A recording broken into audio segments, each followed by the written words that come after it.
being so willing to make like sardines and pack in. I appreciate it. Didn't necessarily expect quite such a good turnout. We really love having them out here. If you've been to any of these before, you know we start off all of our events acknowledging that we live and work on unceded Sinai Tumulao, homeland in their dialects, Tsalshim. And usually what we'll do is we will practice a Sinai word so that we can be a part of making them feel comfortable to come back and research in their own territory, because you know, that's something that they haven't been able to do pretty well since our recorded history. So, being that I'm seeing a lot of new faces here, there's lots of friendly faces, lots of new faces here today, I figured we'd start right at the beginning, right at where we are at Red Mountain. It had a name before Red Mountain. You guys might have seen it on your way up. It's Kamarkin. So I'm going to say it again, so you guys all get a chance to hear it. Basically, it's a mar, which also like an R without finishing it, and then a kum. So, Kamarkin. Let's get it on 3. Ready? 1, 2, 3. Kamarkin. Awesome. All right, thank you guys so much. Really appreciate it. A little bit of housekeeping before we get to the stuff that you guys actually came here for tonight. We have our Easter event coming up, not this Saturday, but the next one. You guys are definitely going to want to get there. You know, maybe fight some 8-year-olds for the Easter egg hunt, or let them just do it because it's more fun for them. But make sure you get out here, it's going to be a good time. And we have another speaker series coming up. It'll be the very last Thursday of April. It's the 30th. We're going to have Aaron Bowers here talking about swimming the English Channel. So you won't want to miss that one either. All right, but you've heard enough of you know, my lovely dulcet tones here. I'm going to give the floor over to Stu. Please join me in giving a big round of applause.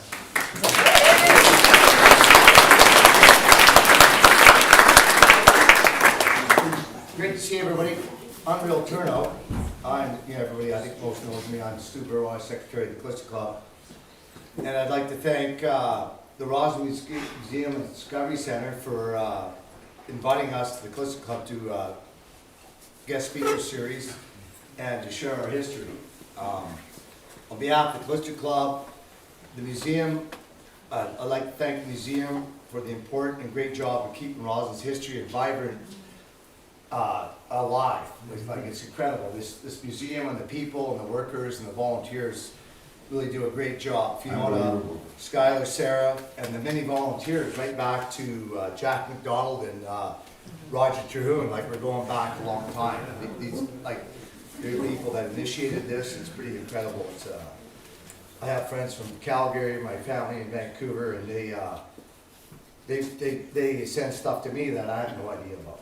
So it's pretty cool. We have a special guest tonight. Made his way up from the coast. It's Tom Stanley right here. And his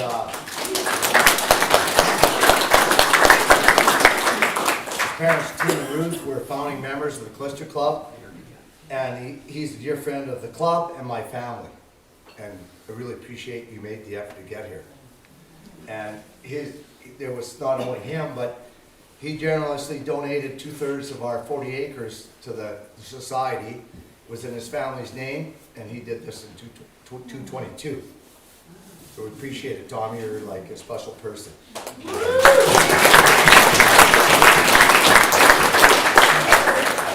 He was also a member of our club for eternity, and you will see his image and his parents' image several times throughout tonight's photo thing, and it's like, I think he's about that big, even smaller, but it's pretty cool, and he's a great guy.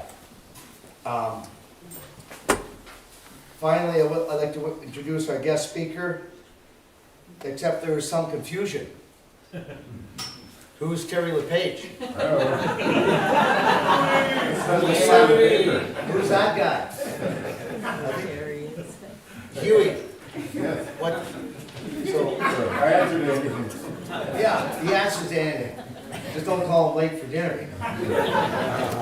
So, I'm here to introduce our one and only Huey, and the Klister Klub treasurer and historian.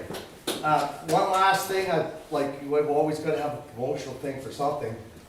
We have a bursary for the Klister Klub for the local high school. We've been doing it in memory of One-Eye Gio Amatea, Doug Davis, Grant Johnson, Phil Johnson's brother, and it's been remarkable the amount of donations and we've had for that. We appreciate it, and if you're interested, we're really moving into the future in the new century. We have, you can do it online as well, and I can give you that information later this evening if you're at all interested. And just one very last thing, I'm usually long spoken, I'm pretty good at it. And I'm gonna just give you a little bit of history. There's so much of it, but this is to give you a bit of the history of the Klister Klub. This is the original charter or whatever that we were given, like that was given to the club when they purchased the land for the Klister Klub.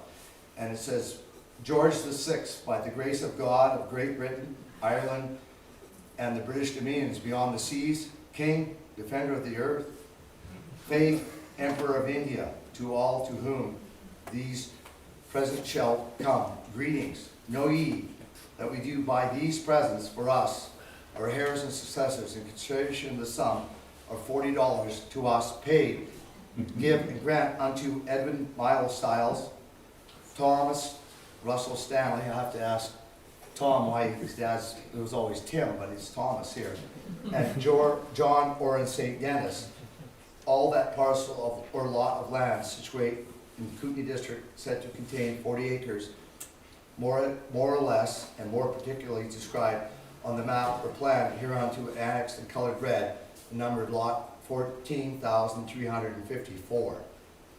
And that was for the sum of $40. So I give the floor to Huey. Or Terry.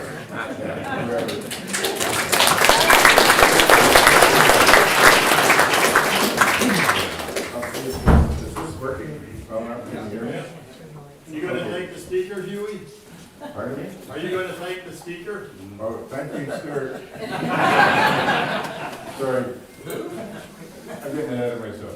I'm thinking of Tia right now, and she asked me to ask a couple of questions. She's doing her master's on local, North American culture, and Red Mountain is part of it. And she asked me, because we are no longer a club, I wanted to ask, who was here before the club was sold in 1989? Who has gone to our meetings as the Red Mountain Ski Club? Raise your hands. So not as many as, well, there's quite a few, I'd say, yeah. Okay, and one of the questions she asked me to ask you was, is your ownership, your feeling of ownership dwindled, or is it still strong? How do you feel? Is it, just put your hand up if you think it's down. And, okay, yeah, there's a few. I always felt ownership, I never will lose that feeling, but just so I can tell her what you guys said. Thank you for coming. It will be a very short presentation if we don't allow questions to be asked.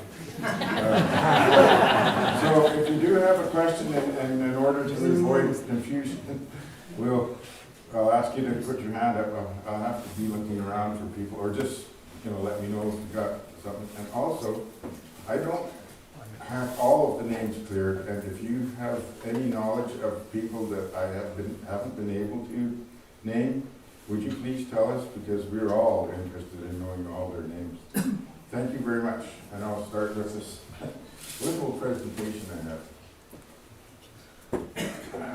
Now, this is, I can see that. Okay, Judge Fluin, he was not an actual judge, but a police magistrate, which is basically a judge. They got that, and probably got how we got the nickname. But Judge Flumin had a cabin built in the Grey Basin, formerly known as Squaw Basin area, between the Kootenai Inn and the old Rossland cabin. I'm not sure if everybody knows where that is, but it's between where Soup's cabin and the old Rossland cabin was. Most of you know.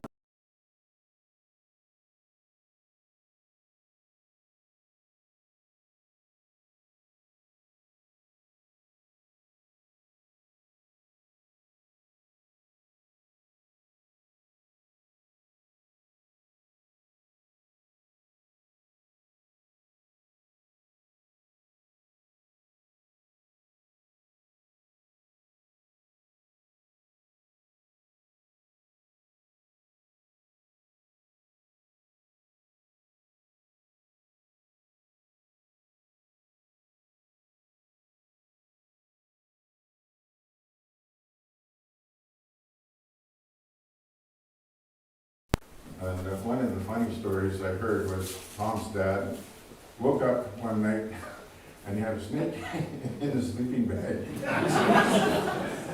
That wasn't very impressive to him somehow. And so that story was told at the 50th anniversary. They all laughed about that then too. Now here's an early cabin photo. It was done then, and I'm thinking that could have been 39, maybe 40. But, I have no information as to whether both Klister Klub cabins were built in 1938 or the smaller cabin was built in a succeeding year. But one photo suggests that the main cabin had been used for at least one winter before, where's that one? This is the original and this is the second cabin. One winter before the second cabin was started. Also, Richie Mann told me recently that he only remembered one cabin at the Klister Klub in his early days. And Fuzzy and I, I'll introduce Fuzzy's name later, but Fuzzy and I agreed that it would have been a huge project to build both cabins in 1 year. And it would have made sense to me to have these, if they were building both together, they would have notched these logs into this one. And another indication is you can see that these logs weren't peeled, and these ones were. So that's knowledge gained by these guys. So that's stuff happens when you learn stuff or you try stuff, new stuff.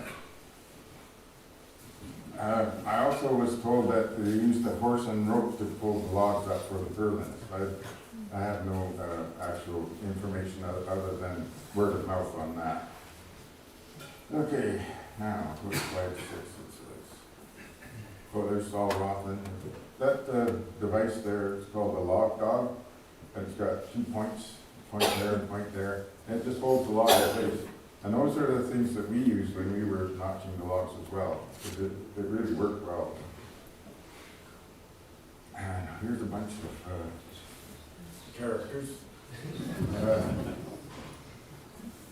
Now we're thinking this one is Harold Knight, but we're not 100% sure, but pretty sure. This is Tim Stanley, Saul Rothman, Ernie Mason. Ed Stiles, and I'm calling this guy Tony St. Dennis, and this was Newt Robinson. And all were engineers, I believe, at the time, or CMNS. Okay, now we're going to jump ahead. Yeah. January. Okay, that winter season of January 21st, 1939, the cabin was officially opened at 4:30 p.m. That's why this picture was important. The original members were several engineers from the CMNS Consolidated Mining and Smelting Company, now known as Tech. Tim Stanley, Ed Stiles, and Tony St. Dennis bought the property with logging, mineral, and water rights, as well as the property being a no-fly zone. One stipulation was that they were not allowed to complain about smoke going over the property, as the company they worked for may have caused it. Paul Jones surveyed the property in 1941, and the land was approved by the government. And was it 42 or 43, Stuart? Oh, it keeps going. Yeah, they're both. Yeah, I believe it was 43. Well, they bought the property in 1942, so it was done before that. Okay, so 42. Tim has 1/3 of the property to square. Oh no. Tony gave Tim one-third of the property to square up some back taxes. So Tim owned 2/3 of the property. Ed owned 1/3. Okay, now later other cabins showed up in the area. The Rossland cabin was built in 1939. The Yodel Inn was built in 1944. And Sue can correct me on this. The Kootenai Inn was built in 1941. Is that right, Sue? 47. 47? Okay, that works. The Stagger Inn was built in 1954. I don't have a photo of it. Does anybody, that's the Kootenai Inn. Does anybody recognize this one? The old, Yeah. yeah, it was Pat Archibald's cabin, but it used to be right beside, Long Spot, Reno's, on the way down. And that's, we used to ski past it on the way out from the Klister Klub. Is it on the left side? It was on the right side. But it was one of the ones that got burnt down by the forestry. And all of the people were given the right to sign away their lives, I guess, and hold on to the cabins as long as they had their name on it. It was an easement or some kind of thing. I forget what it was, but when Doug was skiing one day, Doug Ellis, he skied up to the cabin one day, he saw some guy trying to break in. He said, "What are you doing?" He said, "Well, I'm going to get a notice to these people that have these cabins up here that we're going to burn them down if they don't sign our papers and that." And Doug said, "No, you're not. This is private property. Get that out of here." So he did, and then that finally became known that that was private property. Right? They didn't know it until then. Very close. I saw that sign on Red Mountain when I was walking up one day. Oh, really? Somebody stole it? No. This is 1983. These are all photos from Doug's wife, Erin. That's 1938. So, there's no, you can't see any cabin in the back of it. You didn't take that one. Okay, there were fierce rivalries between the different clubs and cabins. Young Eagles wanted to be the best at whatever they did, such as these. The original Grey Mountain Grind, oh, here we go. The original Grey Mountain Grind was a showcase of who could ski well enough to make it down the mountain into town the fastest. Style was never really a factor. However, in the competition, style was never really a factor in the competition. I gotta read my own writing. Although Chess Edwards was brought into town to help train people with their ski finesse. That's, I think, is Chess Edwards. I'm wishing Ginger was here. My dad. Is it? No, that's not my dad. That's not him? Okay. Thank you for correcting us. And we now know.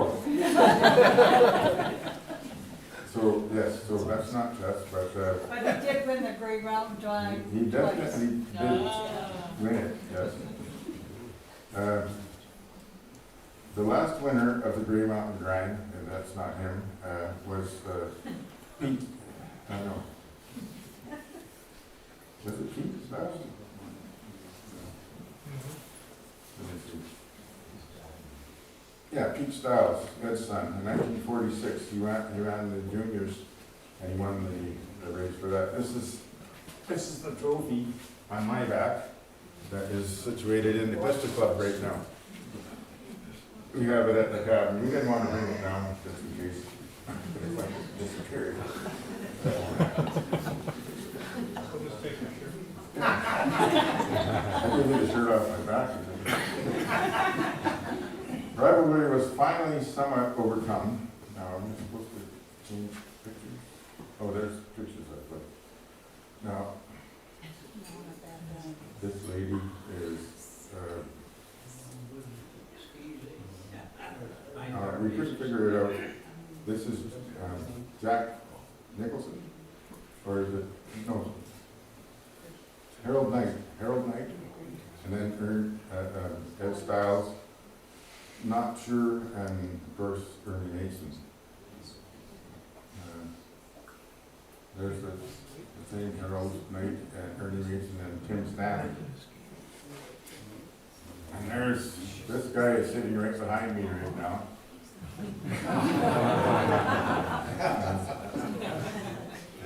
This is his mom. This is Newt Robinson. Who is this one? Oh, Saul Rothman's wife. And this is Audrey who, Tom? Audrey Robinson. Audrey Robinson. Okay. And that's what I was used to, I think. I don't want to mess this up. Who's on the far left here? This one? No, far left. This one? Oh, No, the other right, way over there. Oh, that guy. I don't know. Nobody knows. You didn't want to be in the picture.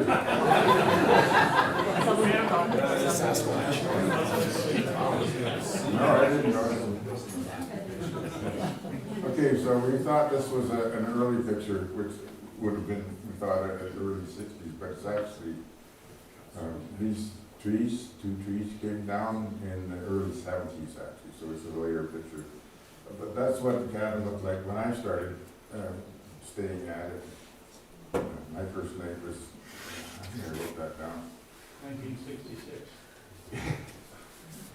So, let's see.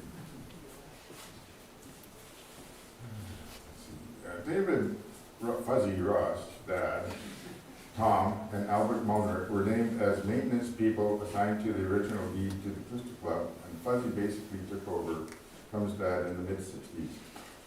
My first overnight visit to the cabin was in February of 1969 with Fuzzy's invitation. We had a memorable 68-69 season, if anybody remembers that. Who can forget it? But so much snow that we used the cabin as a ski jump. It was quite exceptional for our mother to allow us to spend an overnight on the ski hill. So Brother Gordon and I didn't take it lightly. That was when the cabin bug first got Gordon and Did they ever do that thing? yes, all right. Only to be ripped away from us when we moved to Vancouver the following July. We both moved back to Rossland shortly after graduating. Go to slide 32. Remember which one that is? Now this is Ruth. And this, of course, is Audrey. This is Nick Robinson. Audrey Rossland? No. Robinson, okay. And who's this lady? I don't, we haven't been able to figure these out, but these are all pictures, and we lost our book for memory. This is Tom's mom, Ruth. That's an old picture too. So cool. Yeah, that was just about the cabin.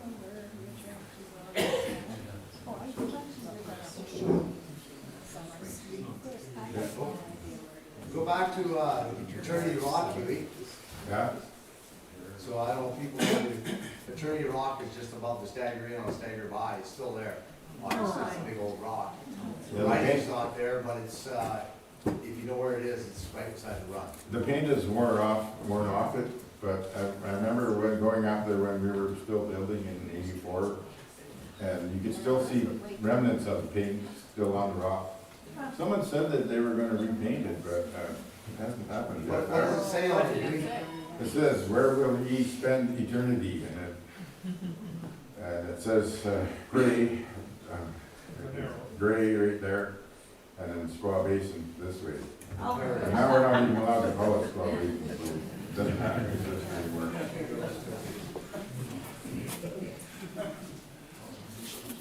They had about 4 seasons of on and off cabin use after my returning home in 1972. I never felt that I had earned an overnight at the cabin unless I helped with firewood gathering.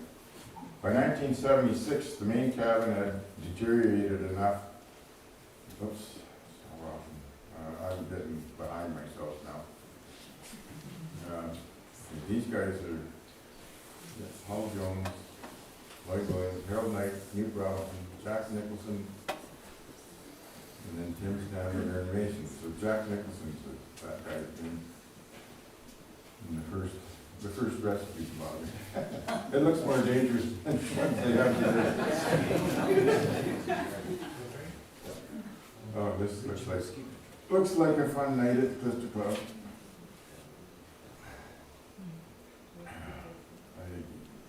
It's out for a ski. That's obviously that bangs over here.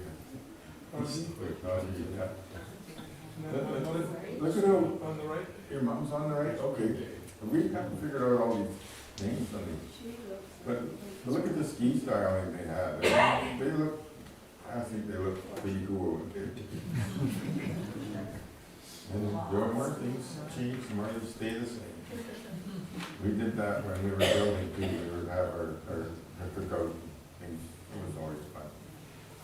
And this was, I forgot to bring this shirt, but this was the second photo I used for the second Green Mountain Granite shirt that I had made. But that's the sun cups on the back of grade.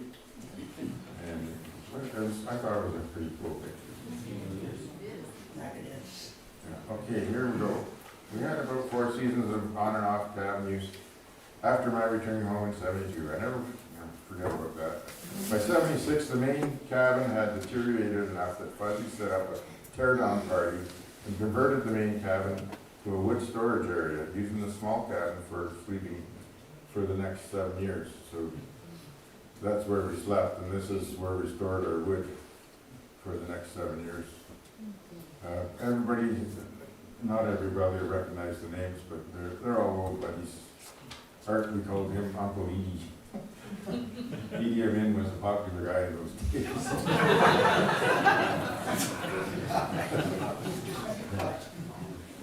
He was hilarious that day.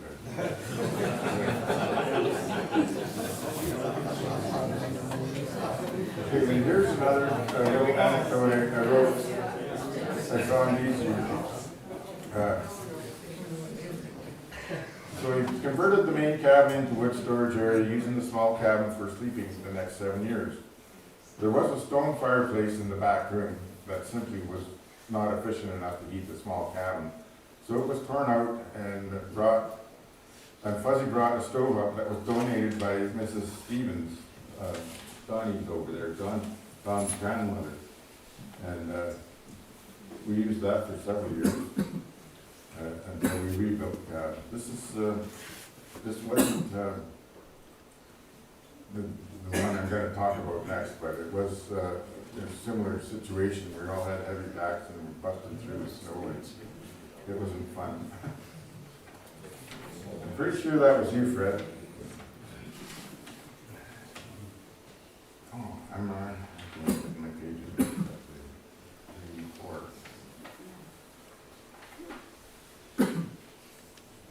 Oh, I'm still on this page. Okay. Fuzzy found out the names of the original owners, because we didn't even know them yet, and plus because of our book being torn out. Did I mention that we went there one time and somebody had broken into the cabin, and one of the old journals had been closed up with wood outside. And inside, all the journals from the 30s, 40s, and maybe early 50s was torn out and used for fire, to make fire. So we lost all of that history in one little fire. We just couldn't believe it, but it happened. So, and that's one of the reasons why some of the names are hard to find. But Fuzzy found the names of the original owners and went to visit Tim Stanley at Christina Lake to ask permission to rebuild the cabin. Tim generously said yes. He hadn't been to the cabin in several years, but it was easy to see it had a deep impact on his life and many others. During that winter, Fuzzy checked log cabin construction books and decided that the best choice for us would be a square notch for the corners, because mainly because the cabin would have to be constructed when the wood was still green. And this would help keep the logs from twisting as they dried. It worked very well, but there were some very large checks or cracks in the logs as a result. You'd see them if you ever go in the cabin. Yeah. It's like twisting. That was my first hike, 1981. Yeah. Okay, here we go.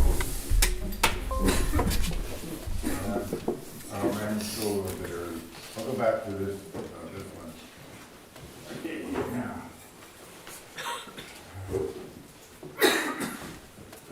Fuzzy check. All right, check. It worked out very well. There were some The dimensional lumber needed for the flooring and wood were delivered by snow.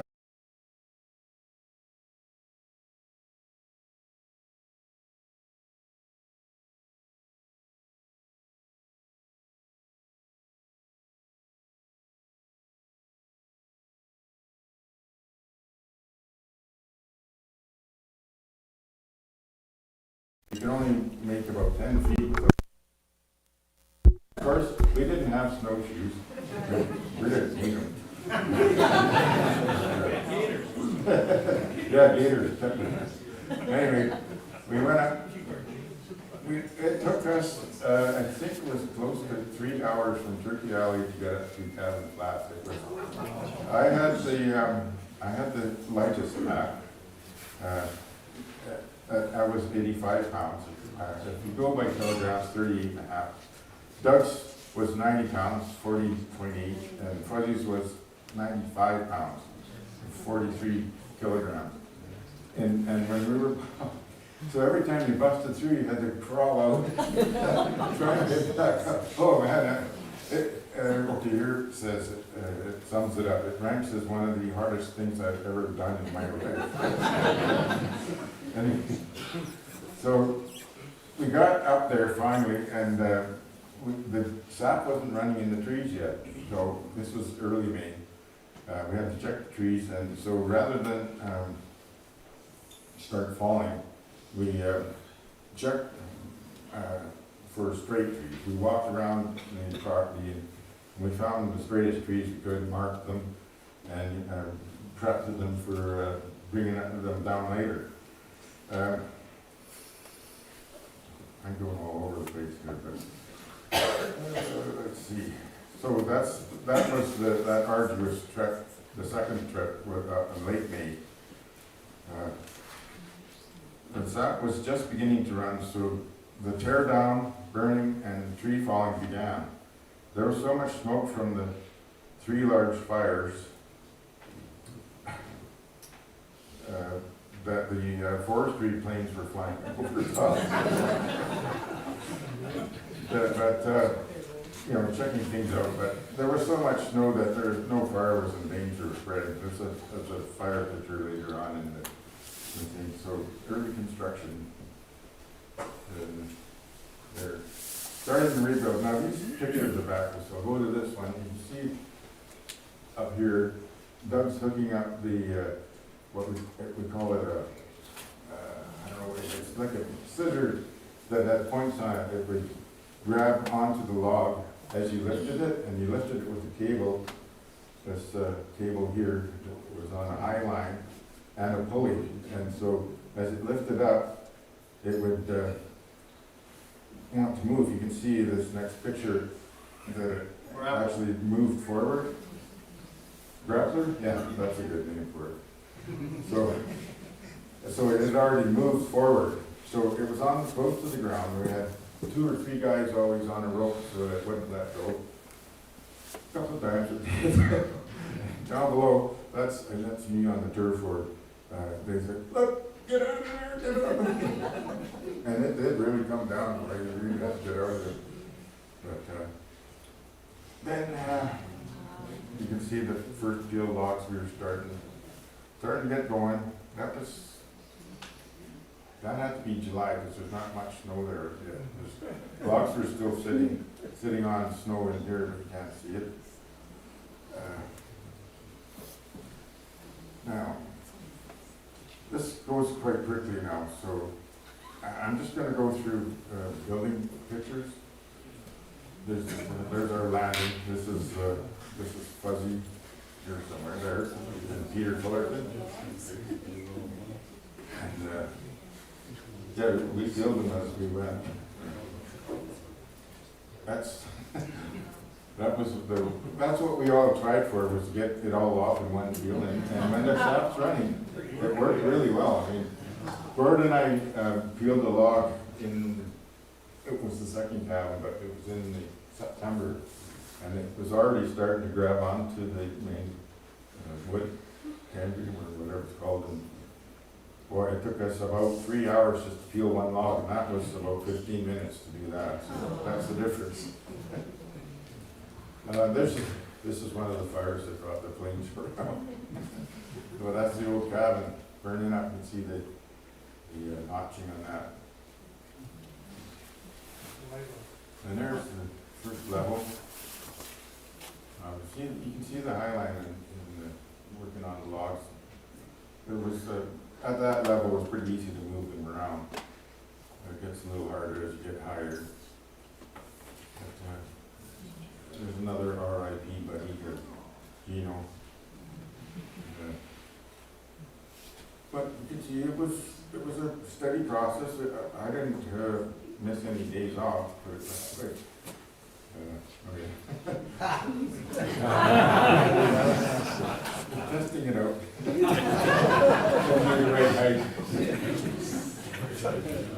There's the next version.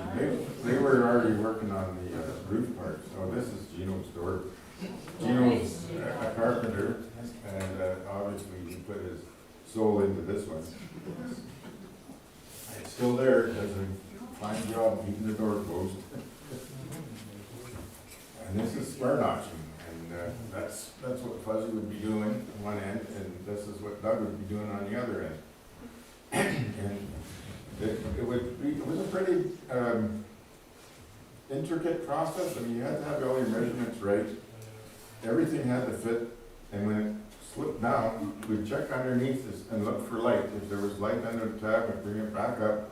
You would mark it first, and then bring it back up, straighten it all out. Everything was virtually dark when you finished that log. And then we put our insulation in, and then we put the log down. So it's pretty airtight, I would say. Oh yeah, that's building our loft. That's when we started building our loft. That was the Alaska mill we used. Fuzzy borrowed it from my friend. Each one of these boards weighed about 100 pounds. That's Fuzzy's dog Amber. This is Amber Brown, we called her. And she was protecting those logs. That's how hard it was working to get those things out of there. And that's what Fuzzy looked like that time. Yeah, well, that wasn't before and after. Okay, we're getting there. This is September, before, early September. By late September, this is what was happening. That was a special day, holy cow. Top drilling in place, and there's Fuzzy.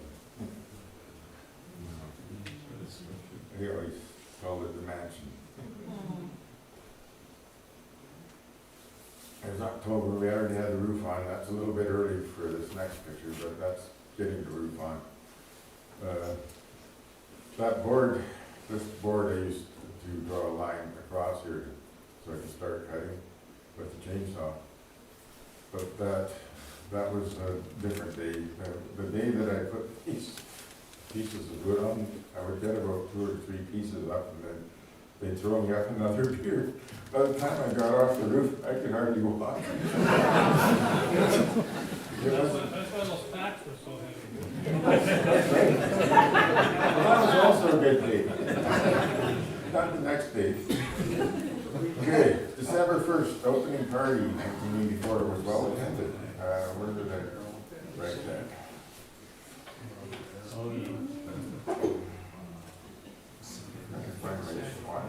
Oh, okay, here we go.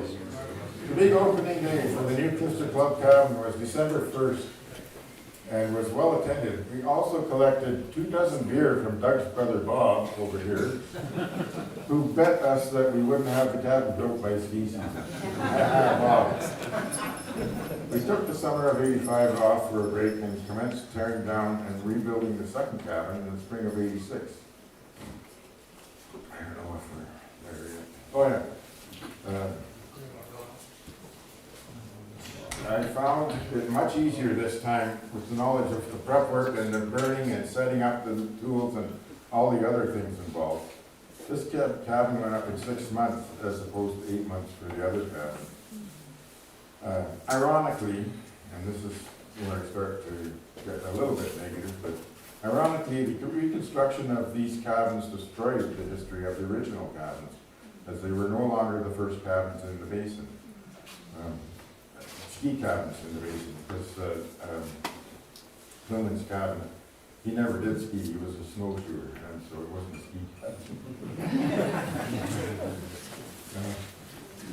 But we did our best to try and preserve as much of the history as we could. In the small cabin, if you ever go in the back room and you look up the ceiling towards the main cabin, you'll see an I-beam. And here it is what I'm talking about. In the small cabin we call the back room or dance hall, there is an aluminum I-beam holding up the top purlins so that there was room to put the chimney through the center of the ceiling. This might not seem like much to anyone today, but the only aluminum mills around in the late 30s or early 40s were very few and far between. The Statue of Liberty was built on an aluminum base, which was worth more than gold at the time because of the refining involved in extracting and forming the aluminum. You had to have the knowledge of where the mills were and how to get the I-beam sent to the company, meaning this company down here. Our sponsor. Yes. Then cut to the proper angles to fit over logs and under a roof. Not extremely technical by today's standards, but really impressive for its day. I had a little bit of knowledge from this, from the reading I had done about the era, and absolutely insisted that we use the I-beam again, if not for historic reasons, but also to solve the problem of fitting a log, which be a potential fire hazard, and doing the same job. Then we held the 50th anniversary. This log. They drilled this rock out as it was, the cabin was kind of sitting on it. We didn't really want that to happen. So they drilled it, and Peter had his blasting license. What could possibly go wrong? We covered it with whatever we could find, just all kinds of junk. But that rock ended up, that door was, that's a new door. That door was used for kindling after that rock. And it landed on the far side of the wall. It didn't do any damage other than to our ladder up to our loft, which just destroyed that as well. It was not far away from our stove. It was crazy how lucky we were with that. Who went in there to get away from it? Oh, there was a Fred guy that wanted to look at, who was going to stand at the inside and look through the cracks and, "Don't watch this." And as Peter said, no, we're all going 100 yards out here. So fortunately, Fred is still here with us. But that's why it's called Fred's Lucky. And they're cheering the rest of the rock. It's actually been blown up by then. Hey, starting the dance hall. You can see the old one's still there. We hadn't even torn it down. We hadn't even had the chimney off yet. So that was, we still had to peel the logs and stuff. So we got going. More knowledge, quicker build. And it went up really well. Just knowing what we were doing. We go up there, we put 4 logs in one day, and then we go home, and it just went really well, this cabin. That's how we lifted the logs on. It's called high line, but that was a turf floor. It's called a cable puller. And use that just to lift up the logs. Those logs were close to a ton each, so it was a lot of work. But I mean, I think of it, I was telling Fiona yesterday, we were going over these notes, and it was like an 8-month party, really. It was a lot of fun. It really was a lot of fun building this place, even though it was a lot of work too. Both cabins were really, there's cutting out windows. When logs are fresh like this, you have to cut quite a ways, and then you have to have a lot of gaps so that it would shrink, because logs will shrink about 10% the first year, and then keep shrinking for years. We had a gap of probably, 3-4 inches above each window. That gap is all gone now. It's right down to the windows now. So that's pretty cool. There, that's the new Klister Klub.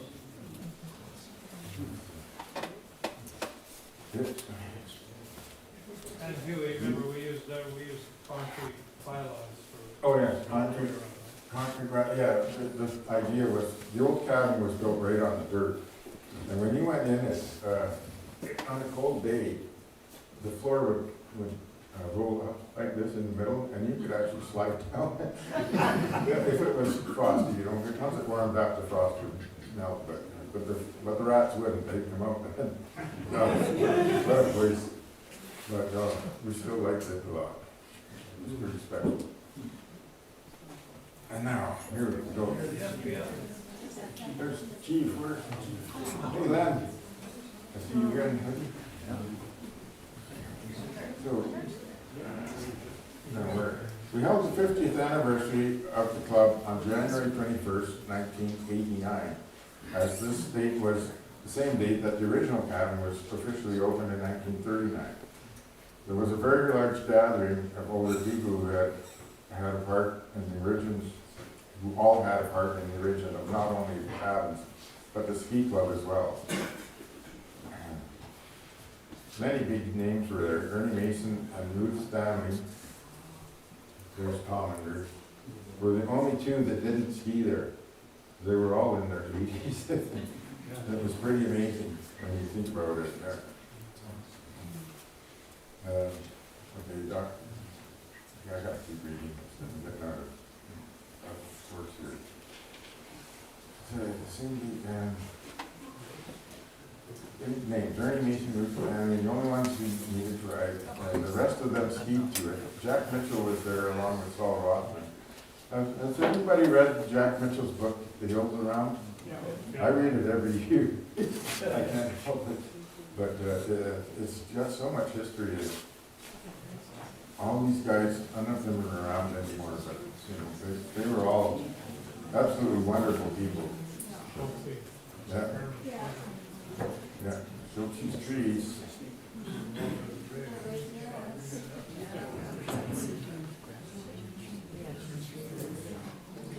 Okay. Here we go with and a little bit, a bit of a history lesson here. The rest of them skied to it. Jack Mitchell was there along with Saul Rothman, Tom Stanley, the Deans, the Parker family from the Rossland cabin, just down the creek, as well as the Jenkins. Wake Williams represented the Odellin along with LePage. Some of the old rivalry reared its head. There's the old head rearing the rivalry.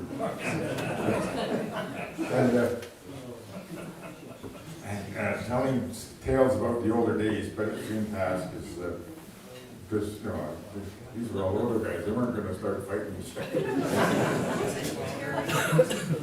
Wasn't LePage our instructor? Oh, yeah. At one time, LePage was the oldest ski instructor in Canada. But we have one of them representing, he's one of our oldest in Canada, but not the oldest. A younger, older one. I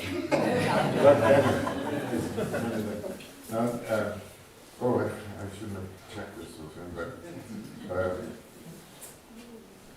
where am I? There was a late lunch and some entertainment in the form of a can-can dance by Renee Coons. And as the day wore on, the numbers decreased as old-timers had to make their way home. A few stayed overnight, including Saul Rothman, who also hiked up to the top of the mountain with us after supper. It had been a beautiful sunny day, which turned into an even more beautiful full moon night. The day was absolutely splendid. Now I'm talking like an old.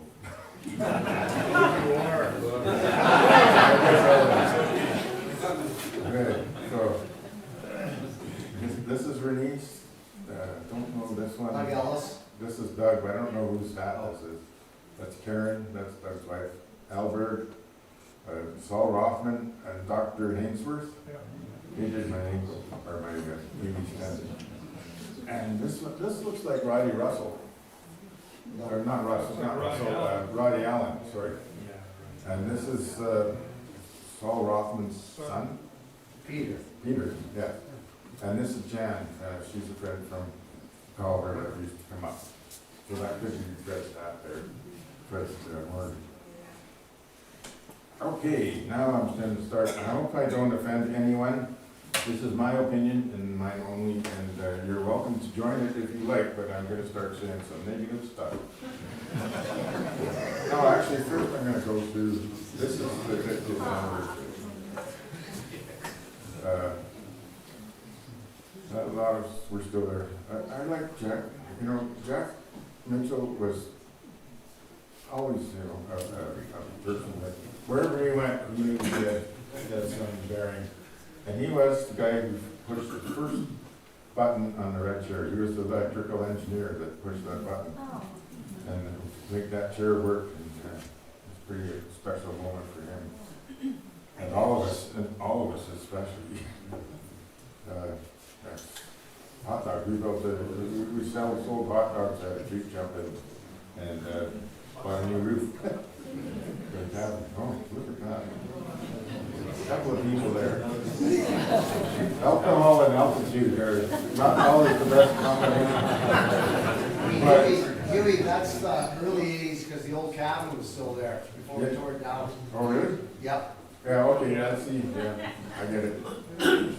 But that's, we got a bunch of these numbers mixed up, and I'm not gonna worry much about it. I'm not sure what date this sign says on it, but That was in 85. probably around there. Is that the new cabin there? No. Well, yeah, it is, because that's Renice jumping. That's Renice there. And this is Artis, one of our lost friends. Those lots of people with, it's just crazy. Trying to get 9 people.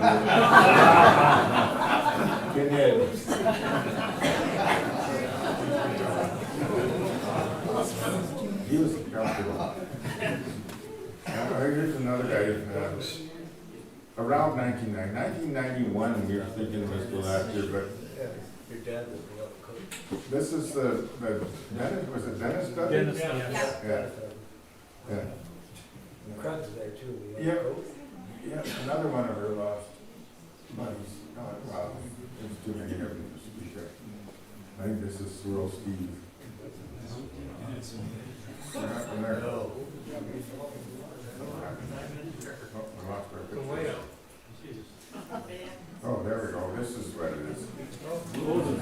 This is not 1993, I don't think. I think the last one was 91, and this was shown in the rafters after the big jump day. This was March 17th, actually, 1991.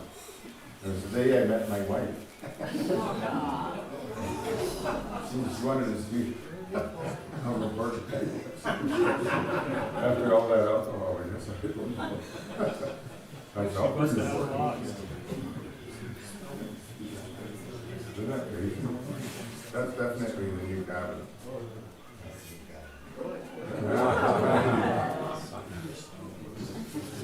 Okay, that's that. Now I just carry it on. Oh, yeah. So do that. Well, I'm going backwards. Oh, you guys will watch this again.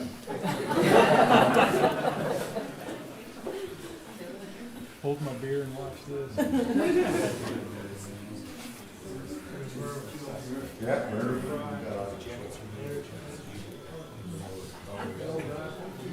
Huey, the last year was 1995. was it? Yeah. Okay. Brad Johnson put a thing in the logbook I read yesterday.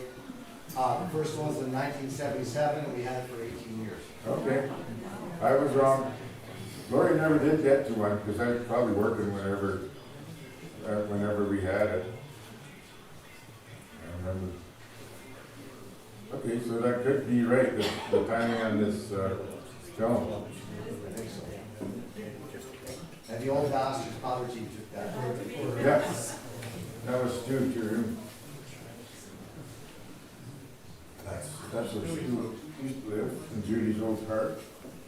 And that's yes, no question there.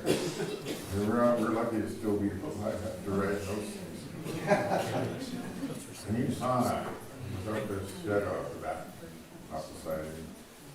That thing went up quite well too.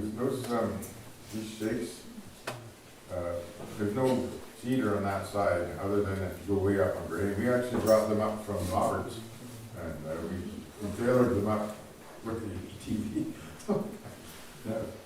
It was so dangerous coming up from the street with this thing, with a trailer full of stuff, stakes on the ATV, so the guy had to actually go up and push behind, because we weren't sure what was gonna happen. We could flip over and be really hazardous. But that happened, and these shakes are there, and they're all up at the cabin now, and they're not going anywhere now. Oops. That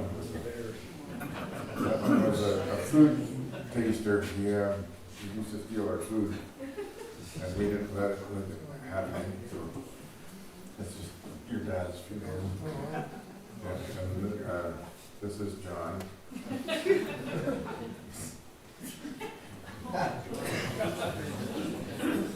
Okay, this is Albert's job, taking down the highland and installing a new roof. So we made, basically, this is what we call a cold roof, because it's got its own layer of air that can blow through it, and so it makes way less icicles. They used to get just huge dams of icicles on the old roof, and we had to do something about it, because it was dangerous. I was in there one time, I heard this bang, bang, bang outside. I go out there, and there was a bunch of kids knocking on the icicles. And I went out and I said, guys, you can't do that. We need that for our drinks. So I was just trying to get rid of them. Right? And they got across the creek, and the whole side came out. That could have been them underneath it, and I thought, There was tunnels all the way around the cabin underneath. oh yeah, basically. The kids used to crawl through them all. It's just not a good thing for Not a kids. good place. And that's the old outhouse. Saying goodbye. Yeah, out with the old, in with the new. And then there's Graham. Graham's no longer a member, but What's Gino? that's, you know, that's Graham. Oh, back there, so. Yeah. He's not a member anymore, but I see him all the time. We talk about stuff, and he wasn't overly enthused with our politics, but. Things happen. Taking a break. That's the top of Granite. We just went for a walk because we were tired of doing stuff, I guess. I don't know. Doug liked to go for a walk, and we did quite often. There's another, Stu and I pulling, what were we pulling there, Stu? You remember? I think it was roofing or something like that. Probably Driving roofing. down from the top. It was easier to bring it up Southside Road to the top. Yeah. You can only come up to where you go over the grade. Yeah. Road, of course, it wasn't a road back then, so. Were we hiding our beer there, or where was our beer? Probably in our bellies, I don't know. Okay, there, Doug. That's another break we took. We decided to take a little hike up grade. This was 86. And he climbed to the roof of the cabin from the end of his finger. And that was not easy to set up with this dog jumping up on. That was Arrow. That was his dog Arrow. But, it worked out okay.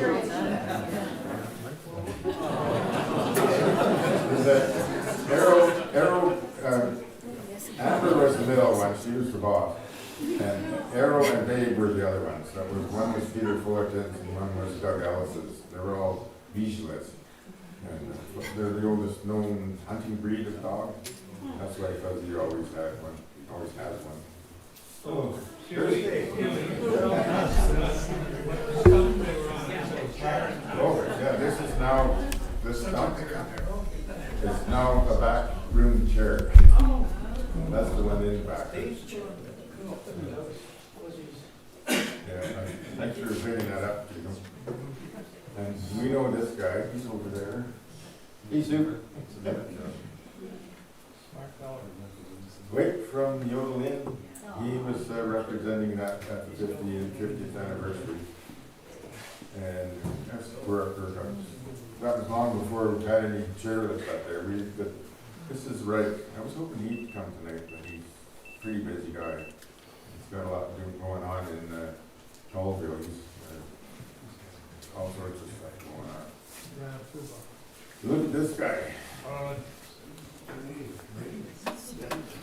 Glad he's student.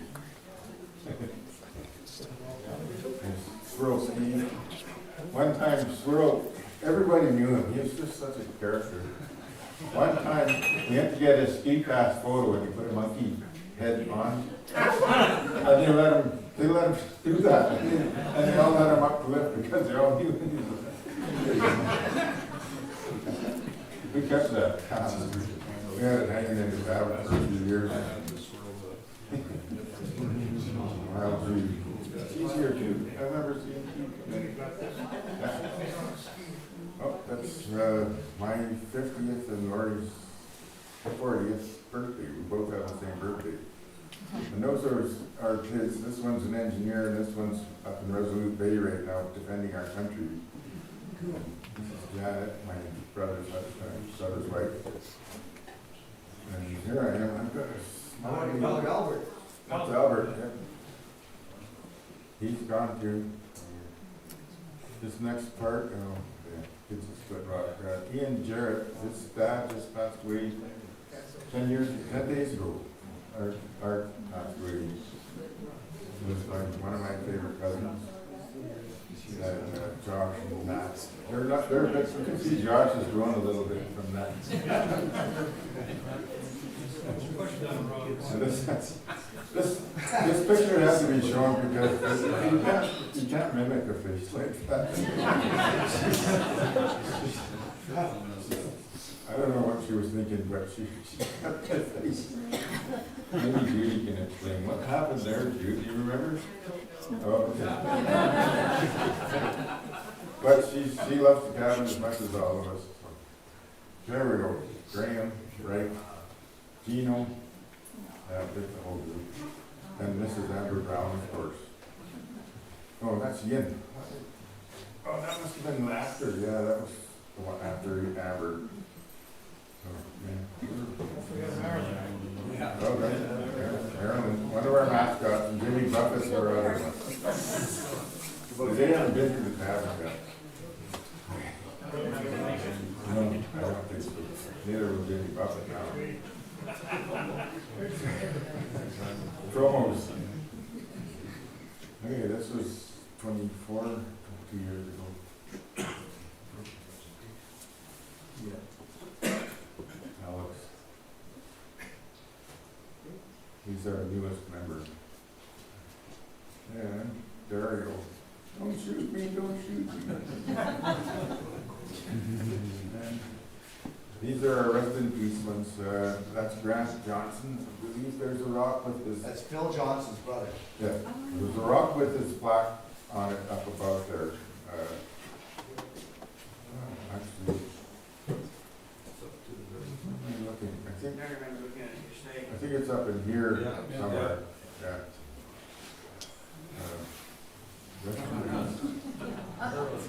Yes, this is speech style. He donated his third of the property to us before Tom did.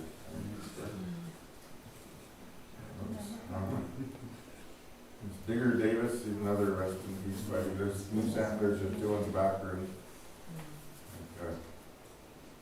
Digger is not, unfortunately. We wish he was. That's my sister. She did stay a couple of times, but she's more famous and engineer than lives here. So she's not with us anymore. And then Ben, his best friend, Jesse Newton. And this is our last photograph coming up. So don't drink too many or it'll grow hair.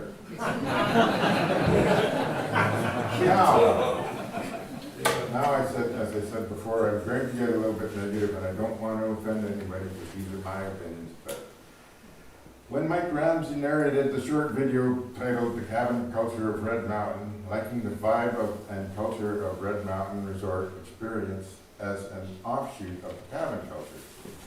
This misses the point that if the cabins hadn't amalgamated, there might not even be a resort to buy about.